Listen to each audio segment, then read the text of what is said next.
Well, hey guys, and welcome to another vlog.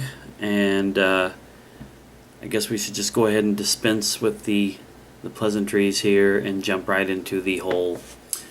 You can see that my face is devoid, a major feature that it had the last time I did a video. That is because my experiment in facial hair failed miserably. So let me tell you what I tried to do. I tried to do the mutton chop thing, which was I was going to have the mustache linking to here, and this down here on the chin was going to be gone. I'm not sure how well it's coming across on the video here, but I have a distinct lack of chin, especially, at least for me, when I'm looking in the mirror. It just feels like the bottom of my face just jumps off, and I'm sorry for the strange change in lighting there. Whoa. There we go. I was on the Garry's Mod screen and I forgot that it changes the picture, so the lighting was gonna get weird. Anyway, so I just didn't like the way that it looked with my minimal amount of chin here, and then the amount of beard that I had growing. I don't know, it just looked really silly, and I couldn't do it, so I shaved it all off. Anyway, that's disposed of. Let's move on to the point of this video. I'm going to show these real quick, but these are really meant for a different video altogether. But this is something that I'm reading right now. Stephen King's The Green Mile, which was originally sold as 6 separate little books in one story altogether.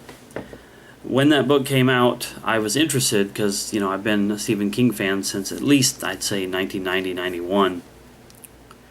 But I didn't jump on it at the time because books weren't as much of a priority for me as other things are. In fact, books have never really been the priority that they should be for me, but I still find the time to read when I don't have something else to do.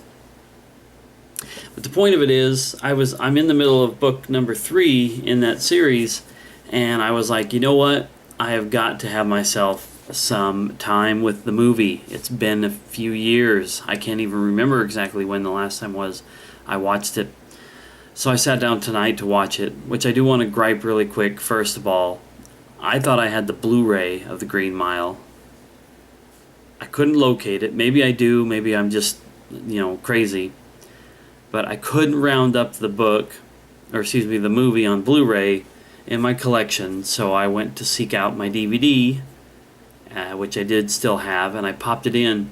I didn't get more than 13 minutes into the movie, and with either my DVD, decided to mess up on me, or it's my freaking Blu-ray player surround sound, because it does that to me a lot of my X-Files DVDs. It glitched out around 13 minutes, kept pausing and then skipping ahead a little bit, and I was like, no, you're not going to ruin this for me. I had $5 worth of Vudu credit on my account, so I went to Vudu and I rented it in the HD version and watched it, which it looked a little bit nicer than the DVD was looking, but the main thing was just that it would play. I got through the whole 3-hour and 10-minute movie, which I love long movies like that. I don't have a problem whatsoever when a director, you know, creates a movie that's more than just 2 hours. And it was great, so I wanted to talk about it real quick. I don't want to go into too much detail about it because this is definitely going to land on my favorite movies list, so it's going to end up having a video of its own at some point. All I can really say is it's an amazing movie. Tom Hanks is brilliant. Michael Clarke Duncan was brilliant. The whole entire ensemble cast was just perfect for, and especially now that I'm reading it, I can really see that Frank Darabont, who wrote and produced and directed the movie, wrote the screenplay based on the Stephen King story, of course. But he wrote the screenplay, he directed the movie, produced it. He did a phenomenal job of staying so true to the book so far, or the books. Like I said, I'm on book number 3 right now. Just really good. Very, very little was cut so far from the movie. Very little was added to embellish the story for the movie. It's really nice how the integrity of Stephen King's story was held over, and I give credit to Darabont for his work.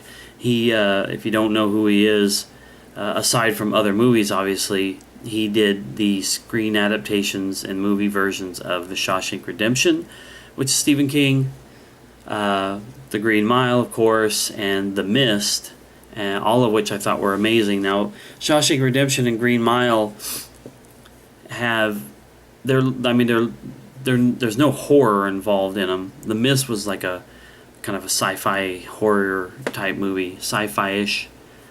The Green Mile and Shawshank Redemption are both like stories that take place in prisons, and Green Mile has a little bit of a supernatural / religious element to it.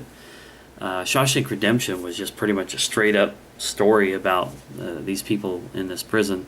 That's another amazing one, but those get their own videos someday, because those are in my top 10 to top 20 movies.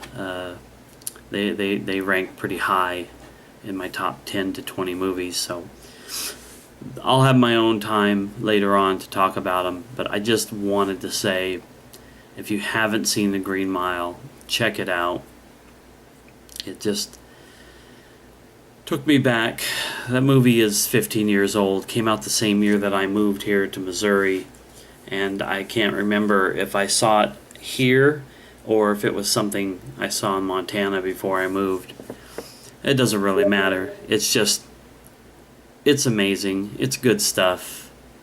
And I don't know, I guess that's about all I have to say about it. So I just wanted to drop a video here, show off the new facial hair. I'll be growing a beard of some sort back, and give my recommendations for The Green Mile. Check it out.